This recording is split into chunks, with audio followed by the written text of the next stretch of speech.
Sit down, Bob.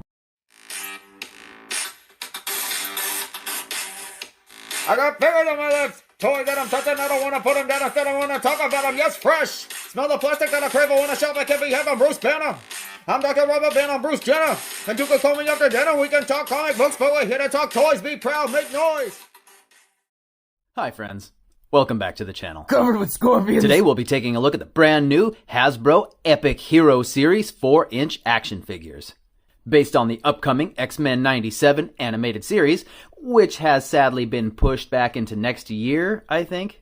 Like your mama says, it'll come when it comes. Scout. Here are our new friends out of the package. We'll go ahead and take a closer look at each of them one by one by one by one by one by one. We'll see how they move, the accessories they came with, compare them to a few other figures, and then we'll get the hell out of here. Okay, rocking the run through, we got the lusty leader of the X-Men's blue team, Scott Summers, better known as Cyclops, whose mutant ability is to discharge stored solar energy from his eyeballs as concussive force blasts. In tiny little 4-inch form here, he looks pretty clean, but otherwise underwhelming compared to their previous efforts. He's got a pretty cleanly painted head sculpt. Little swoop of hair up here. This was the 90s. This is the Jim Lee costume redesigns from that era. And I think they fit perfectly in place. They're all skin tight with straps and pouches and things like that everywhere. It's really pretty basic overall. The proportions seem decent. The hands hit here, the length of the legs.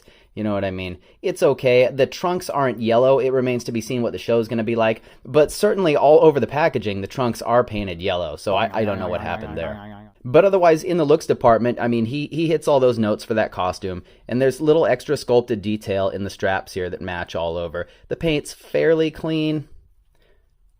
Big old peg holes on the bottoms of the feet here. You get some sculpted musculature. But otherwise, it's just this plain blue with some yellow and some red. Don't forget that hair and that flesh. No optional hands or anything, so you get one fist and one open hand.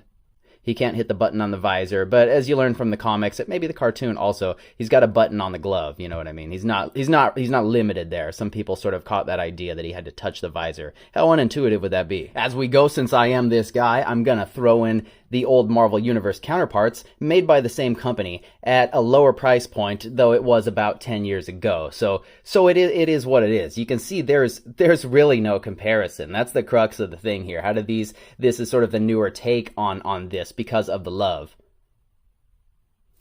But there's just no comparison. These paint details here, all of this shading and the musculature and the way that it won't focus where I want it to because there's so much going on. The straps and everything just being sculpted extra and overlaid even.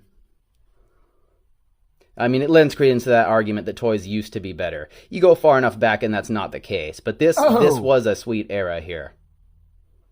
Of course, nothing is perfect, but you get all this awesome articulation in ways this little guy can only dream of. Next, we'll check out Anna Marie, the ravishing rogue. She is a power leech, and at this point in the character's history, had taken too much from the character of Miss Marvel, giving her Miss Marvel's abilities of invulnerability and super strength and flight, and that is sort of the 90s rogue that we all know and love. Practically naked, what kind of creep designs this costume? So she grabbed herself like a jacket to to break that up a little bit. Like the Cyclops, though, I mean, the paint looks decent. It's pretty clean. Little details on the face. It's not half bad, but it really pales in comparison into what we had before. I don't mean to get ahead of myself yet. Let's turn it around here. You get the two-color, the hair, how she has. And again, it looks pretty clean, but it's just this little limited articulated deal. Peg holes on the bottoms of the feet here. The colors are nice and bright, and the proportions seem decent. It's certainly not the worst thing, but are you sitting down for this? Here is the Universe counterpart. I mean, again, this was about 10 years ago.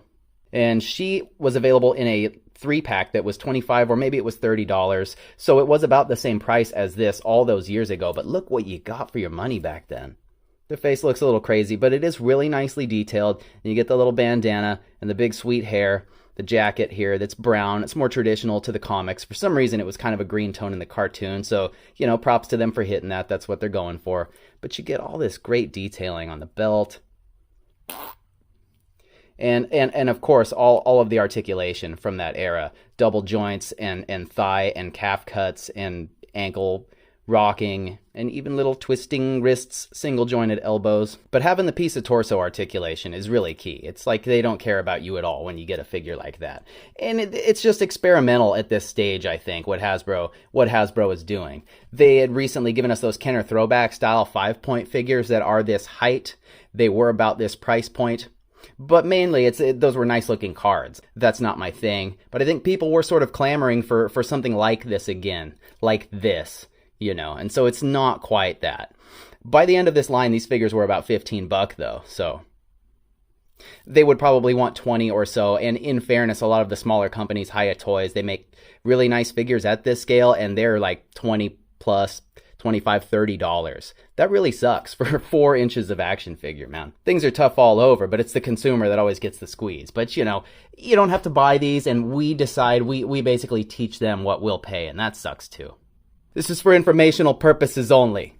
Moving on to my boy here, it's the old Knucklehead, James Howlett, or Logan, the mutant known as Wolverine, possessing enhanced regenerative capabilities, allowing him to quickly heal from any wound, as well as enhanced senses, and 6 claws that live inside of his forearms. His bones have been coated with an indestructible metal, and he may be part of a different species that evolved from wolves. Don't spend more than a couple of minutes thinking about how those claws live inside of his forearms. Nice clean design, decent proportions. He's a little shorter than the other guys, maybe a little stockier.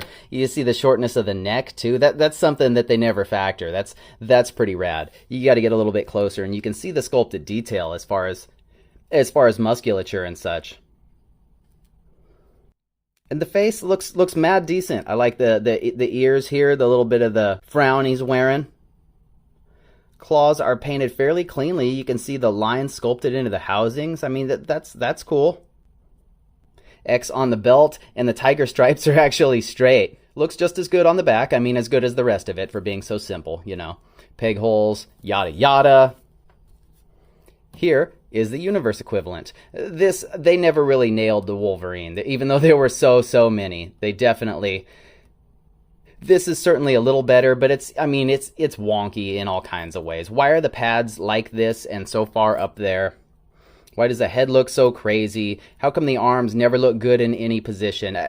We don't need to complain about this thing for a decade like I've been doing, sorry. Really, for how shoddy the Wolverines were in this line, this thing isn't too bad. But if you can pick any of these up loose at thrift stores for a few bucks, man, these are great. This is definitely the way to go.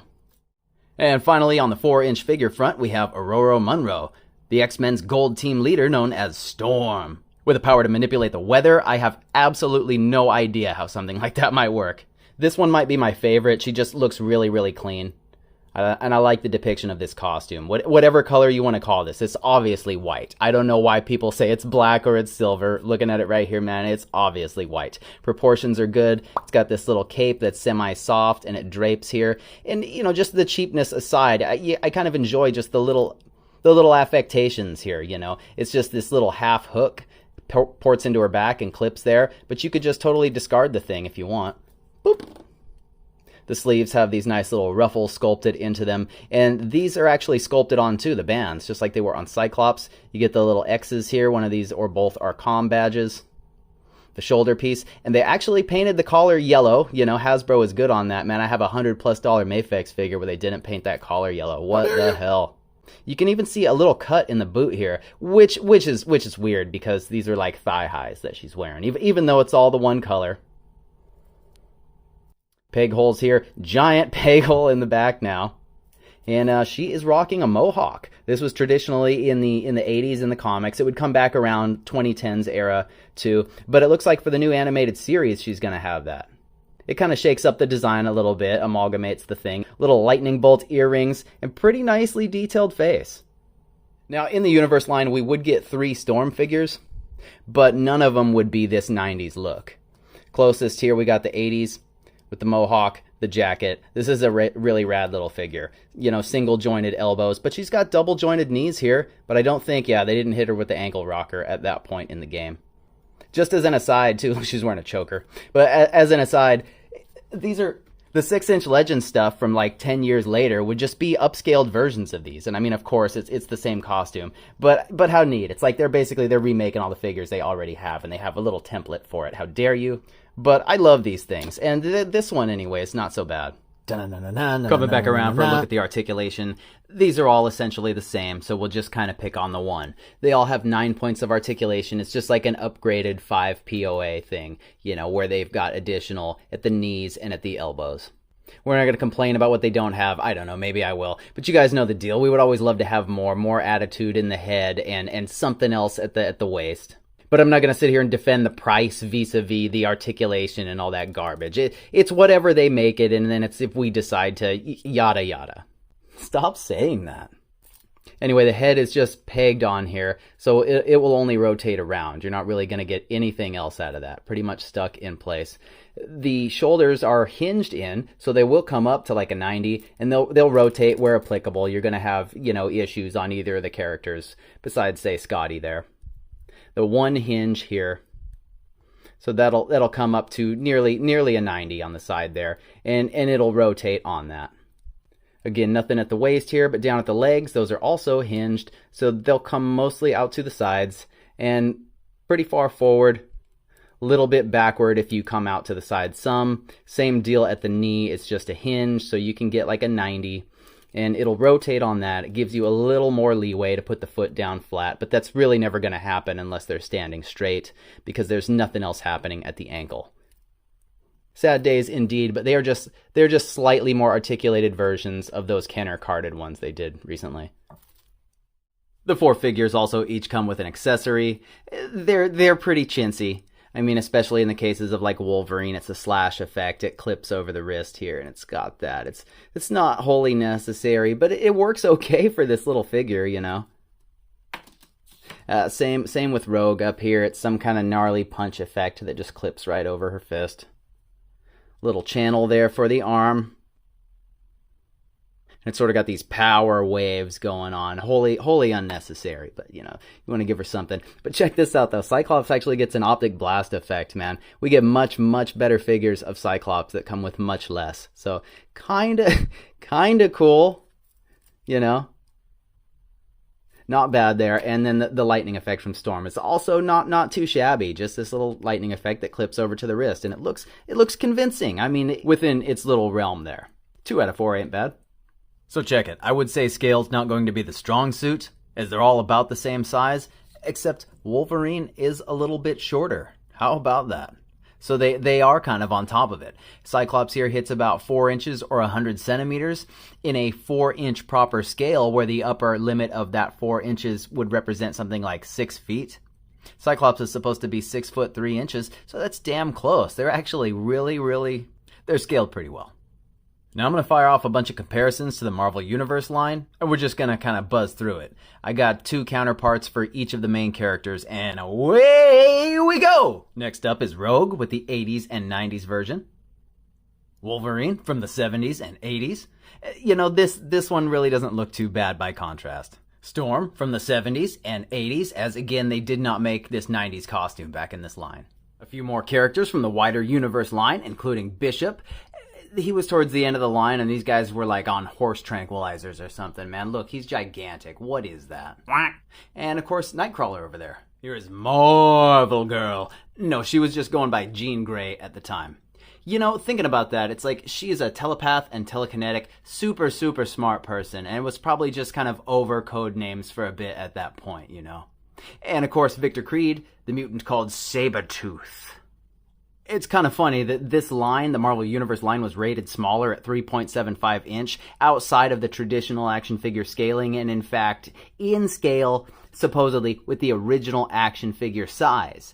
They just kind of run large. It's a size creep thing. It's what happens when your line runs on and on. This is a new thing, these guys in the middle, and so I think Hasbro has just sort of zeroed it out. You know what I mean? These are probably the closest scale-wise figures they've done in whatever. The Star Wars guys are right. Anyway, how about a vintage 90s Cyclops? And then the Boy Scout of today over there on the right. And then we'll do the same for Wolverine in 5 and 6 inch scale, respectively. From Jazzwares and Wicked Cool Toys, it is the Halo Master Chief. And on the right there, that is of course the Mattel DC Universe Batman. I had to put him on a stand because he will not otherwise. We complain about Hasbro, but you know, Mattel has cared far less about its customers for far longer. And we'll wrap things up with the Toy Biz 4-inch Face-Off Series Wolverine and my boy Taneleer right here. Taking a look at our beefy boy here, the Sentinel. They are giant mutant hunting robots created by the government. Typically depicted, 20 to 30 feet tall, this type of Sentinel. Hasbro has released it as part of their Titan Hero series with other oversized like 12-inch-ish figures. But he is built to fit into this line. They're supposed to be this big. Aesthetically, it's a really simple design, but I love how sharp and iconic it looks. Getting up close to this face here. Little red eyes painted in, the detail in the mouth there. And, it's fairly clean, a little rough around the edges, but it does the trick. It's mostly just cast in these plastics. Spinning it around to the back, it's even simpler. Big ol' Ugg boots on. Little bits of sculpted detail here around the belt and the edges of the gloves and boots. Some stuff happening up here. Old school Jack Kirby influences, These are going for about $22 new now. Hard to say if such a thing would clearance out. I would wager you may not ever even see this at a store. I had to get this one online, actually. But you could definitely pick up a few for the background of a display, even with 6-inch figures, though this is scaled really, really well for the 4-inch. Checking out the articulation scheme on this guy, it's a little different than the others. The head is just pegged onto a ball up here. So you get just a tiny bit of tilt. It will rotate around on there. And it looks down a little, up a little, not much of any of that. You get a couple of joints here at the shoulders. There's nice hinges. So they'll come out to the sides, not even to a 90, though. They kind of hang up there. Fine. Rotates all the way around. Nothing at the waist here. The wrist, this thing twists a little just because this is a separate piece, but it's not really meant to articulate there. Come down here to the legs, and you get a similar hinge setup. And that'll bring these out all the way like that. That's pretty wild, but that's just the scheme there. You can see that little tiny hinge. That's funny. So they won't come back any because of that booty, but they will kick out this far to the front. And then down here, there's nothing here. This is a separate overlay, but it is firmly seated in place. Not much going on there, but if you're familiar with these Titan Hero series, it's meant to be a stripped-down articulation kids toy thing. They've just kind of shoehorned the Sentinel into that, knowing with reasonable certainty that it's mostly going to be grown men picking these up. He doesn't come with any accessories, but he does have this one open hand that will sort of fit the waist of these figures just so. So we can clutch old Cyclops. For me personally, I think these are just background decoration. I'll probably get a couple more if I can get them for a good deal. Checking out the height here, we're going to have to full-on pull a tape. And he is every bit of that rated 14 inches. Comparing him to the Marvel Universe Sentinel, he is a bit shorter, but that simple, clean design really evokes that animated series and early comic appearances. And then here's the HasLab. We'll kind of jam in the frame there. This is just a whole other world and is, of course, sized for your 6-inch figures. Hi, little friend. Up next here is Ship. This is a little dumbed-down version of the X-Men's jet. Based on the SR-71 Blackbird from Lockheed Martin. That thing was never shot down in combat, but it flies at like 80,000 feet. You can't even get a target lock. You can't touch that thing. It's awesome. Super cool. I would love to have one. This gives me like the Harsh McFarlane vibes, how they're doing those little vehicles, and similar price point. This was like $35, but it came with Storm, so $25. And it's got a lot of great little sculpted detail all over the thing. You kind of have to put the wings on as you get it. It's got this cockpit here that opens up, and you can house a figure in there. So it's wildly out of scale, you know what I mean? You can put one character in there, but it's more of like a kids thing, play feature thing. It's got this stupid little pop-up handle, and Storm can like ride it. Whatever with that, No one's going to be riding this in my display. But you do have a little hook here for like some tactical exfil. You got screws on the bottom. I hate that they do that on the bottom of like ships, because if you displayed it hanging, man, that might be what you see. You could fit this in even a Legends display, I think, just sort of in the background. People will come right in and get the idea, even though it is far, far from perfect. I I'm more happy with this thing all the time. You want to know something that's total junk? So it's got missiles here, launching missiles, right? Press this button, boom. This isn't a button. This isn't a button. I was looking at it. You can see inside of here, it's got the mechanism. There's a spring. This is just storage. You pull this out and there's not even springs in there. So it's not meant to fire. It's just like storage, and then you load it over here. How bizarre, right? They just couldn't. That would have brought the price up too much to have that other mechanism here. Not something I'm really worried about, as I will probably just rock it in the back of my display somewhere. But there's even this hollow here with sculpted detail in there. I'm not really sure why. Does she sleep in there? You lay down in this thing? But, you know, all the sculpted detail and the engines and everything, some more paint would be cool, but you could certainly customize the hell out of this. If you thought it was worth all that for how cheap this thing is.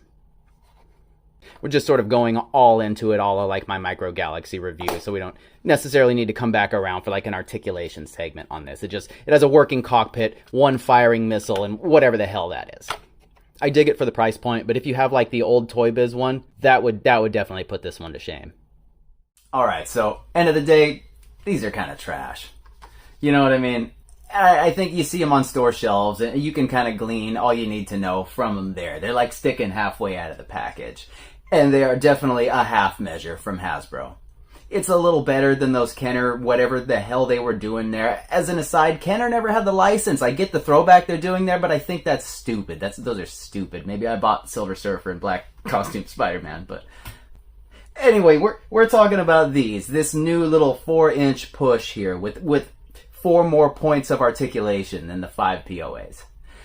They really look clean though. I like the colors and just how clean the sculpt and everything else is. You go far enough back like old Toy Biz Legends and stuff say, and I mean a lot of those look real dirty. Not that there's not some gems, but you know what I mean. I like this middle ground here though, about 10 years back when they were doing the Marvel Universe. These have a bunch of hyper detail. They are just solid figures by any measure. Some of the nicest action figures ever made at this scale. They were super popular, but I think it was like a palate cleanse before they switched back to the 6-inch line to, you know, come for our money with all the same characters again. And now, whatever the case, maybe there is some little upswing in popularity. Maybe it's my fault for putting, like, reviews and throwbacks up here of these old MU figures. They want a piece of that pie again. And the difficult thing is, it's like, if we're spending our money on these, what does that show them? Does that show them we're okay with crap like this? Or does that show that there's still love for it? Both, I guess. And that's a big part of why I'm making this video, is just to kind of to explain that and show them off, and maybe one of these, this will get back to those guys and they could see somebody breaking this down for like adult collectors.